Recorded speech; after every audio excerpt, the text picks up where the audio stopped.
কুমিল্লার একটা ঘটনা। আমার মসজিদে ডাক্তার সাহেব নামাজ পড়ে, নিয়মিত জুমা পড়ে। তার মুখ থেকে আমি শুনছি তার বাড়ি হলো চান্দিনায়। তিনি বলল, হুজুর, আমার বাড়ির পাশে এক যুবক বিদেশ থাকে, ইতালিতে থাকে। একটাই সন্তান।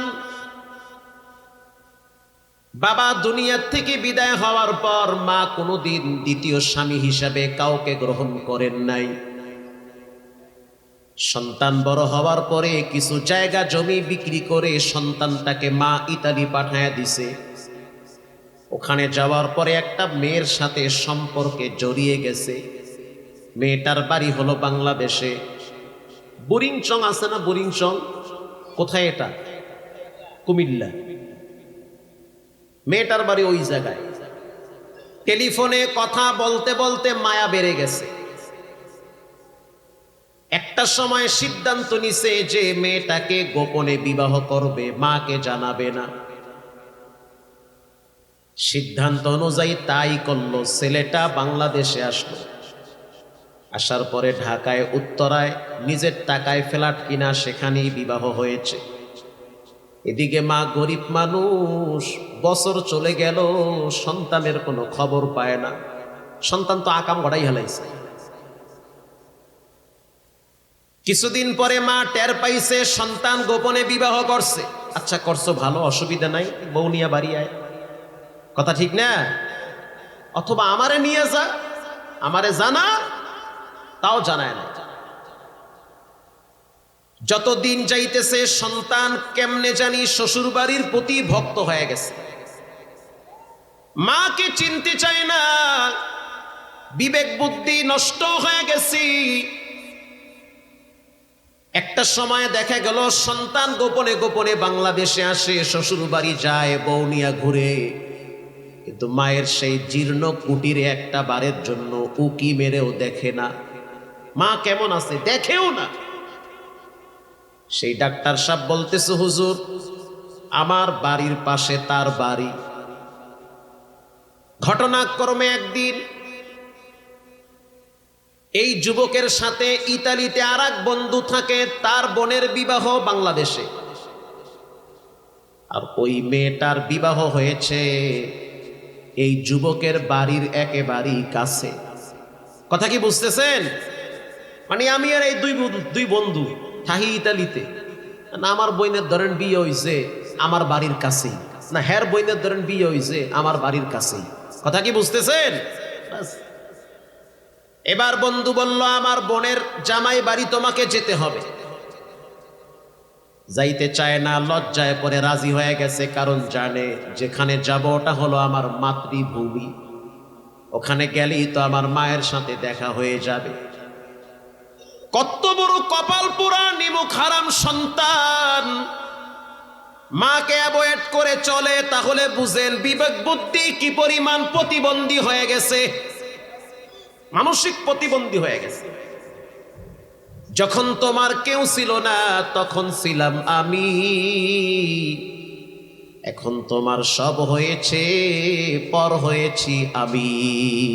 ঠিক না ব্যাঠি? এখন তোমার সব হয়েছে, টাকা, ইতালির ভিসা, সুন্দরী বউ, শ্বশুর শাশুড়ি, কত আনন্দের জীবন যাপন। আর আমি মা এখন পর হয়ে গেছি। যখন তোমার কেউ ছিল না, ভিক্ষা করা ছাড়া গতি ছিল না, ওই সময় আমার প্রত্যেক সম্পদ বিক্রি করে তোমাকে আমি মানুষ বানিয়েছি।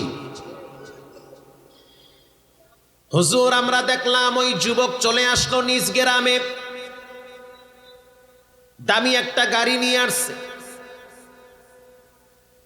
বন্ধুর বোনের শ্বশুর বাড়িতে গেছে রে, বোনকে নিয়ে আসছি। লম্বা টাইম আনন্দ উল্লাসে মেতে উঠেছে। মা চিন্তা করলো হয়তো সন্তানটা বন্ধুর বোনের শ্বশুর বাড়ির থেকে আমার বাড়িতে এসে আমাকে একটু দেখে যাবে, এটা মায়ের চিন্তা। কিন্তু সন্তান ফাঁক খুঁজতেছে যে কোনোভাবে এখান থেকে যেতে পারলেই বেঁচে যায়। এবার সন্তান গাড়ি নিয়ে টান মারছে। মায়ের বাড়ির কাছাকাছি যখন গেছে, মা বুঝতে পারলো যে সন্তান আমার সাথে দেখা করতে আসবে না, আসলেই তো নষ্ট হয়ে গেছে। সন্তান ভুলে থাকতে পারে, পৃথিবীর কোনো মা সন্তানকে ভুলে থাকতে পারে না। সামনে গিয়ে দাঁড়ায় গেছে, মা সামনে গিয়ে দাঁড়ায় গেছে। কই যাও তুমি? আমি তোর চোখে এত বড় শত্রু হয়ে গেলাম যে আমাকে একটু দেখলেও তোর কষ্ট লাগবে? তা আমার তো ওই দিন অপরাধ ছিল, যেই দিন তোকে ফালায়া না রাইখা আমার রূপ লাবণ্য যৌবন সব ত্যাগ করে তোকে বুকে আগলে রেখে বড় বানিয়েছি, এটাই তো আমার অপরাধ ছিল। ওই দিন যদি তোকে আমি বৃদ্ধাশ্রমে ফালায় রাখতাম অথবা কোনো এতিমখানায় ফালায় রাইখা আমি আর একটা পুরুষের হাত ধরতাম, তাহলেই তো আমার সঠিক সিদ্ধান্ত হইতো। কিন্তু তোর চেহারার দিকে তাকায়া মায়া লাগছে, এজন্য আমি সব বিসর্জন দিয়ে আমি তিলে তিলে তোকে মানুষ বানিয়ে ইতালি পাঠাইছি। আর এখন তুই আমাকে এক নজর দেখার জন্য আসো না? এত বড় নেমো খারাপ কেমনে হইলি? এবার সন্তান ভাবলো হয়তো মানুষজন জড়া হয়ে যাবে। সন্তান বলতে আছে, ঘরে যাও, এক সময় এসে তোমাকে দেখে যাব। মা বলতে আছে, না, তোর বাবার ভাঙ্গা খাটটা একটু বসে যা, তোর বাবার ভাঙ্গা খাটটা একটু বসে যাও, যেই খাটে তোর বাবা তোরে কপালে চুমা দিয়া বুকে আগলায় রাখতো, খাটটা এখনো পড়ে আছে। সন্তান বলল, কোনো সুযোগ নাই, ব্যস্ত মানুষ, পরে আসব। মা সন্তানের গাড়ির গ্লাসের ফাঁক দিয়ে হাত ঢুকাইয়া দিছে। এমন পাগলামি করিস না, আমি তোর মা, তোর রক্ত আমার রক্ত, একই রক্ত, অস্বীকার করার কোনো সুযোগ নাই। আল্লাহর আরশ পর্যন্ত গরম হয়ে যাবে, টিকতে পারবি না, সব তছনছ হয়ে যাবে। এমন পাগলামি করিস না, থাকবে না মুখের হাসি, আনন্দ উল্লাস সব মাটির সাথে মিশে যাবে, শুধু সময়ের অপেক্ষায় থাক। প্রিয় ভাইয়েরা আমার, সন্তান মাকে একটা ধাক্কা মারছে। ডাক্তার সাহেব বলতে বলতে কাইন্দা দিছে, হুজুর আমার বাড়ির পাশের ঘটনা। এমন জোরে ধাক্কা মারলো, মায়ের মাথা গিয়া গাছের সাথে বাড়ি লাগছে, রক্ত বায়া বায়া পড়তেছে। তখন মা চোখের পানি ছেড়ে দিয়া বলতে আছে, আল্লাহ, এই সন্তানটাকে জন্ম দিতে গিয়া কত রক্ত আমার শরীর থেকে বের হইছে। গরমের দিন কারেন্ট ছিল না, নিজের হাতে পাখা দিয়া বাতাস কইরা ঘুম পাড়াইছি। নিজে না খাইয়া আমি আমার সন্তানের মুখে খাবার তুলে দিয়েছি, কচি হাতে আমি আমার বাচ্চার হাতে চুমো দিয়েছি। আজ সেই হাত শক্ত হয়ে গেছে, সেই হাতের কবজাগুলো শক্ত হয়ে গেছে, হাতের বাহুতে অনেক শক্তি, তা না হলে এত জোরে আমারে ধাক্কা মারতে পারতো না। রক্ত যখন বায়া বায়া পড়তেছি, এই কুলাঙ্গার সন্তান তার দিলের ভিতরে বিন্দু পরিমাণ কষ্ট লাগে নাই। গাড়ি টান মাইরা গেছে গা ঢাকায়। তো কিছুদিন পরে তিনি চলে গেল সেই ইতালিতে। এদিকে মা চুপচাপ জ্বালা যন্ত্রণা কষ্টের পাহাড় নিয়ে রাত দিন পার করে। আল্লাহর রাসূল বলেন, ক্বালা হুমা জান্নাতুকা ওয়া নারুকা। মায়ের পায়ের নিচে আল্লাহ পাক জান্নাত রাখছে, মায়ের পায়ের নিচে আবার জাহান্নাম রাখছে। সফলতা যদি পেতে চাও, দুইজন মানুষের সাথে বেয়াদবি করা যাবে না। একজন হলো মা আর একজন হলো বাবা। আল্লাহু আকবার বলেন। কখনোই কইরেন না। অনেক বেইজ্জতি হবেন, লাঞ্ছিত হবেন, ছেলে মেয়েদের কাছে ছোট হবেন, পদে পদে বেইজ্জতি হবে, নীরবে চুপচাপ কাঁদতে হবে, চোখের পানি মুছে দেওয়ার মতো কাউকে পাবেন না। যদি আব্বা আম্মার সাথে বেয়াদবি করেন, ধরা খাওয়া লাগবে, খাইতেই হবে। আল্লাহর রাসূল বলেন, দুই পাপের শাস্তি আল্লাহ দুনিয়াতে না দেওয়াইয়া কবরে নেয় না। এক নম্বরে যারা আব্বা আম্মার সাথে চরম পর্যায়ের বেয়াদবি করে, এদের শাস্তি দুনিয়াতে না দিয়া কবরে আল্লাহ নিবে না, নিবে না। হয় পঙ্গু বানাইবে, না হয় ক্যান্সার দিয়া 30 বছর বিছানায় শোয়ায় রাখবে। না হয় কিডনি নষ্ট করাইয়া ভিক্ষা কইরা খাওয়াইবে। ওই বুড়া আব্বা আম্মা যাদের আছে গোপনে একটু পাও ধরে মাপ চাইয়েন, সফলতার দরওয়াজা খুলে দিবেন কে? আল্লাহ তাআলা। আহা, কত যুবকরা আছে তাদের আচরণ এত খারাপ, আব্বা আম্মা রাত্রিবেলা যায় নামাজে কান্দে, আল্লাহ আমার সন্তান নষ্ট হয়ে গেছে। বখাটে বন্ধু বান্ধবের পাল্লায় পড়ে অনেক ভালো ভালো ফ্যামিলির ছেলে মেয়েরা নষ্ট হয়ে গেছে, মদখোর হয়ে গেছে, গাঁজাখোর হয়ে গেছে, নেশার সাথে জড়িত হয়ে গেছে। আছে না নাই? অনেক ভালো ভালো ফ্যামিলির ছেলে মেয়েরা নষ্ট হয়ে যাচ্ছে। প্রিয় ভাইয়েরা, আমার সন্তান চলে গেল ইতালি। এক সপ্তাহ যেতে না যেতে গভীর রাত, মা তো ঘুমিয়ে আছে নিজ জীর্ণ কুটিরে। রাত্র ৩টার সময় মা দরজা খুইলা সেই ডাক্তারের বাড়িতে চলে গেছে। ডাক্তারও আবার মাওলানা কামেল পাস। ডাক্তার বলতেছে, হুজুর আমি যেহেতু আলেম মানুষ, আমার বাড়ির দরজায় এসে লক করছে। ও মাওলানা, কে আপনি? বলে আমি সজীবের মা। এত রাত্রে কেন? বলে আপনি একটু আমার সন্তানের কাছে টেলিফোন দেন। কেন জানি আজকের রাত্রে আমার ঘুম হইতেছে না, স্বপ্নে আমি অনেক খারাপ দৃশ্য দেখছি।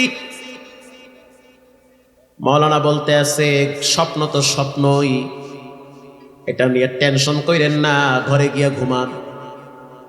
মাওলানা আমি তো মা, আমি তো বুঝি সন্তানের কিছু একটা হয়ে গেছে, কিছু একটা হয়ে গেছে।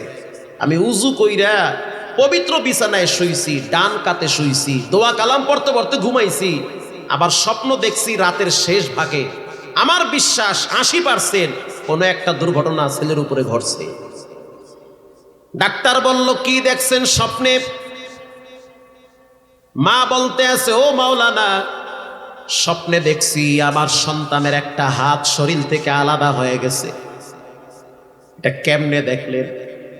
আমি দেখতেছি ফিতা ঘুরাইতেছে। একটা ফ্যাক্টরির প্রোডাক্ট তৈরি করার জন্য ফিতা ঘুরানো হয়, ফিতা ঘুরতেছে, আমার সন্তান ফিতার কাছে গেছে, হঠাৎ ফিতা সুইটা তার হাতে লাগছে। তো হাতে লাগার কারণে হাত আর দেহ একটা বাড়ি মারছে। এমন জোরে বাড়ি মারলো, এক বাড়িতে এই হাত এখান থেকে ছিন্ন হয়ে গেছে, রক্তাক্ত অবস্থায় মাটিতে পড়ে আছে। ডাক্তার বলতে আছে, টেনশনের কারণ নাই, তোমার সন্তানের বন্ধুর নাম্বার আমার কাছে আছে। ডাক্তার বলল, হুজুর তখন তো আর এত অত্যাধুনিক প্রযুক্তি ছিল না, ইমুটা কোনো মতে বুঝতাম। ইমুতে ঢুইকা দেখতেছি তার বন্ধুর 30 থেকে 35টা কল আমার মোবাইলে ভেসে উঠছে। বুঝতে আর বাকি নাই, কিছু একটা ঘটছে। ফোনে কথা বললাম, রিসিভ করলাম, বন্ধু বলল যে ভাই সজীবের অবস্থা ভয়াবহ হয়ে গেছে, ফিতার সাথে হাত লাইগা শরীর থেকে ডিসকানেক্ট হয়ে গেছে। মাওলানা মায়ের কাছে গিয়া বলল, মা আপনার তো দোয়া বিনা পর্দায় কবুল হয়ে গেছে। মা বলতে আছে, আমি তো খোদার কসম বরদোয়া দেই নাই। মাওলানা বলতে আছে, তুমি মা সহ্য করেছো, কিন্তু তোমার রব সহ্য করে নাই। এই সন্তানটা দেশে আসলো, চিকিৎসা করলো, ভালো হচ্ছে না। স্ত্রী লাশ পর্যন্ত, স্ত্রীও চলে গেছে, শ্বশুর শাশুড়িও নাই। ঢাকার ফ্ল্যাট বিক্রি করেছে, তারপরও চিকিৎসার টাকা যোগান দিতে পারে নাই। একটা পর্যায়ে এখন মায়ের সেই জীর্ণ কুটিরে মায়ের কাছে থাকে। কয়েক মাস আগে শুনলাম সেই ছেলেটা মারা গেছে। মা মাঝে মাঝে কবরের পাশে দাঁড়ায় এখনো কান্দে। আয় আল্লাহ, সন্তান বুঝতে পারে না, আমি মা তো বুঝি দুনিয়ার শাস্তির চেয়ে কবরের শাস্তি আরো ভয়াবহ। প্রিয় যুবক ভাইরা আমার, সফলতার দরওয়াজায় যদি পা রাখতে চান, আল্লাহর রসুল বলেন মায়ের খেদমত বেশি বেশি করে। আল্লাহর নবী বলেন মায়ের মুখে হাসি ফুটান। এই দুনিয়ায় যার মা নাই তার মতো কষ্টে পৃথিবীতে আর কেউ নাই। মন চাইলেও তো মাকে কিছু কিনে দিতে পারে না। এজন্য মা বাবার সাথে যারা খারাপ ব্যবহার করবে, মা বাবা যাদের উপরে কষ্ট নিয়ে থাকবে, শবে বরাতের রাতেও তাদের দোয়া কবুল হবে না। নাউজুবিল্লাহ বলেন, কবুল হবে না। এজন্য আল্লাহ তাআলা কোরআনে বলেন, কুল্লু নাফসিম বিমা কাসাবাত রহিনা ইল্লা আসহাবাল ইয়ামিন।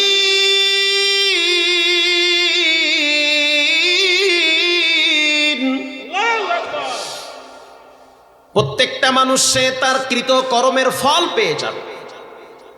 মাহমুদুল হাসান সাবধান, একটা মিথ্যা কথা বললে পৃথিবীর কেউ না বুঝলেও একজন বুঝেন, তিনি হলেন কে? ধরা খায়া যাবা, এমন জায়গায় সিফায় পড়বা পৃথিবীর কেউ তোমারে বাঁচাইতে পারবে না। প্রিয় ভাইয়েরা আমার, রব্বুল আলামিন বলেন, কুল্লু নাফসিম বিমা কাসাবাত রহিনা। প্রত্যেকটা মানুষ সে তার কৃত কর্মের কাছে ধরা। কেউ যদি কারো গোপনে ক্ষতি করে, মনে করিয়েন না যে বাচ্চা গেছে, বরং ধরা খাইছে। আপনি একজনের বিরুদ্ধে লেগে যাবেন, আপনার বিরুদ্ধে আরো 5 জন লেগে যাবে, আরো 5 জন লেগে যাবে। প্রিয় ভাইয়েরা আমার, রব্বুল আলামিন বলেন, ক্ষতির থেকে মুক্তি পাবে কারা? ইল্লা আসহাবাল ইয়ামিন। যারা ডানপন্থী হবে তাদের জন্য জান্নাতের গেট খুলে দিবেন কে? ডানপন্থী হওয়া লাগবে। রাম বামদের দালালি করা যাবে না, নাস্তিক খোদাদ্রোহীদের চামচামি করা যাবে না। কোরআনের পক্ষ থেকে ইসলামের জন্য তাজা রক্ত জমিনে ঢালা লাগবে। প্রিয় ভাইরা আমার, খাবার খাওয়ার সময় কোন হাতে খান? আরো জোরে। যখন আপনি জামা পরেন তখন কোন হাতটা আগে দেন? মাশাআল্লাহ। এরপরে যখন আপনি লুঙ্গি অথবা পায়জামায় পা দেন, কোন পাটা আগে দেন? মসজিদে ঢোকার সময় কোন পাটা আগে দেন? ডান। এবার আসেন, খাবার যখন খান, পানি যখন খান, কোন হাতটা আগে দেন? ডান হাত। আল্লাহর নবীর সুন্নাত তরিকা হলো আপনি ডান দিকে চলবেন। রাত্রিবেলা যখন বিছানায় ঘুমাবেন তখন কোন কাঁধে ঘুমাবেন? ডান কাঁধে। এজন্য আল্লাহ পাক বলেন, তোমরা ডানপন্থী হও। দুনিয়ার নাস্তিক খোদাদ্রোহী রাম বামরা হলো বামপন্থী, আর বামপন্থীদের জন্য জাহান্নামের দরওয়াজা খুলে দিয়েছেন কে? আমার পরিষ্কার সাচ্চা কথা, পরিষ্কার কথা, যেই দলে কোরআন আছে, ইসলাম আছে, সেই দলকে আমি ভালোবাসি। যেই দলে কোরআন নাই, ইসলাম নাই, নবীর তরিকা নাই, সেই দল কোনোদিন আমার প্রিয় হতে পারে না। পরিষ্কার কথা। আপনি এমন একটা দল করেন যেই দলের থিওরি, মতবাদ, চিন্তাধারা সব নাস্তিক্য। কোন দল করেন সেটা আপনার ব্যাপার, তবে সিদ্ধান্ত নিতে হবে কোন নাস্তিক্য মতবাদের দল করা যাবে না। দল করতে হবে কোরআনের দল। হিজবুল্লাহ আল্লাহর দল, হিজবুশ শয়তান শয়তানের দল। আমরা কার দল থাকতে চাই? আল্লাহর দল। আল্লাহ আমাদেরকে কবুল করুক, আমিন বলেন। আপনারা কি ঘুমায় গেছেন? কে কে ঘুমাইছেন হাত তুলেন তো। সুবহানাল্লাহ। বুঝে নাই, তালা উলাই আলাইছে। বাঙালি তো খুব চালাক। ময়মনসিংহ ওয়াজে গেছি, বয়ান দেশে রাত 2টার সময়। তারেক মনোয়ার সাহেব 12টা থেকে 2টা পর্যন্ত করে গেছে গা। এরপরে আমার পরে আব্দুল্লাহ আল আমিন ভাই। সুবহানাল্লাহ। 2টার সময় গিয়া দেখি কেউ ঘুমায়, আমার সিফাই সাবাই কেউ দেখি বিড়ি খায়। এত রাইতে 2টার সময় কি বয়ান করবো? গিয়া কইলাম, কে কে জাহান্নামে যাবেন একটু দাঁড়িয়ে যান। অর্ধেক খাড়ায় গেছে গা। আপনারা কি জাহান্নামে যাইবেন গা? হুজুর মুইও যাবো না, মোর মায়ও যাইবে না, মোর আব্বাইও যাইবে না। খাড়ায় গেছেন যে। মোল্লা মুন্সিরা যা কয় ভালোই তো কয়। প্রিয় ভাইরা আমার, এই জন্য তাল ঠিক রাখতে হবে। তালে তাল দেওয়া যাবে, তালে তাল দেওয়া যাবে না। আপনার তাল ঠিক রাখতে হবে, যাতে মাতাল হইল তালে ঠিক আছে। আপনারা নোয়াখালীর মানুষ, কুমিল্লার মানুষ, গোটা দেশ তো আপনারাই চালান। কি কথা কন না কা? আপনারা চালান না? হ্যাঁ, আপনারাই তো চালান, আপনারাই তো দেশ চালান। তবে সাবধান, শক্ত হইয়া চালাইয়েন, ভাঙ্গা ছেড়ে পড়েন না। আবার মাঝে মাঝে তো স্টেজ ভেঙ্গে পড়ে হোসেন আপনারা। শক্ত হইয়া দাঁড়াইয়েন ইনশাআল্লাহ বলেন। আল্লাহ কবুল করুক। আরো আসতে বলেন, আরো জোরে বলেন। ভয় পাইতেছেন? কষ্ট পাচ্ছেন? কোনো কষ্ট নাই। রাগ করেন তো গোপনে 2 থাল ভাত বেশি খাইয়া মনে মনে রাগ হইয়েন, সব ঠিক হয়ে যাবে ইনশাআল্লাহ বলেন। প্রিয় ভাইরা, আবার যারা ডানপন্থী হবে তাদের জন্য সুসংবাদ দিয়েছেন কে? আল্লাহ তাআলা। এরপরে আল্লাহ কি বলে শুনেন, ইয়াতাসাআলুনা আনিল মুজরিমিনা মা সালাকাকুম ফি সাকার ক্বালু লাম নাকু মিনাল মুসাল্লিন।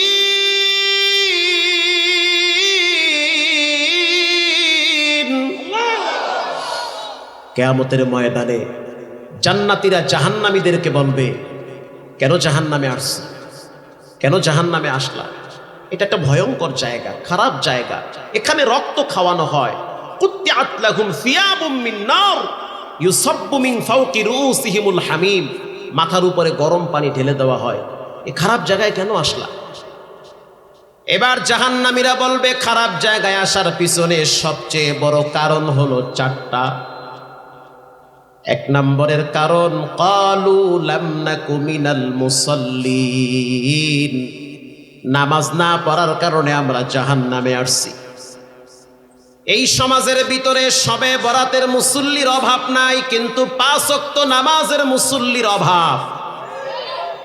জুমার দিনের মুসল্লির অভাব নাই, কিন্তু ফজরের নামাজের টাইমে মসজিদে 1 কাতারও হয় না। অতএব জাহান্নামে যাওয়ার জন্য প্রস্তুতি গ্রহণ করেন যারা টাইম টু টাইম নামাজ পড়েন না। যার জীবনে নামাজ নাই তার জীবন হলো ব্যর্থ জীবন। যেই জীবনে নামাজ নাই সেই জীবনটা কোনোদিন দামি হতে পারে না। একটা মানুষের যখন মৃত্যুর সময় হয় তখন সবচেয়ে বেশি আফসোস করে, কেন সে নামাজ পড়ে নাই। আমার চোখ দিয়া কত মানুষের মৃত্যু দেখছি, সারাটা জীবন সুদ ঘুষ খাইয়া যখন মৃত্যুর বিছানায় পড়ে গেছে তখন সে আফসোস করে যে আমি কেন নামাজটা টাইম টু টাইম পড়লাম না। কারণ হাদিসে আসছে, একটা মানুষকে যখন কবরে শোয়ায় দেওয়া হয়, লাশ কবরে যখন ফালায় দেওয়া হয়, মাজার বান যখন ছুটায় দেওয়া হয়, মাথার মুষ্টি যখন খুইলা চেহারাটা কিবলার দিকে ফিরায় দেওয়া হয়, আল্লাহু আকবার। এখানে পশ্চিম কোন দিকে? পিছনে। আমারে ঠিক মতোই বয়েছেন আপনারা। যাক, মৃত্যুর পরে মানুষের চেহারাগুলা কোন দিকে ফিরায় দেওয়া হয়? পশ্চিম দিকে। এখন মরার পরে পশ্চিমে ফিরায় লাভ কি, যদি মরার আগেই পশ্চিমে না ফিরেন? কথার যুক্তি আছে না?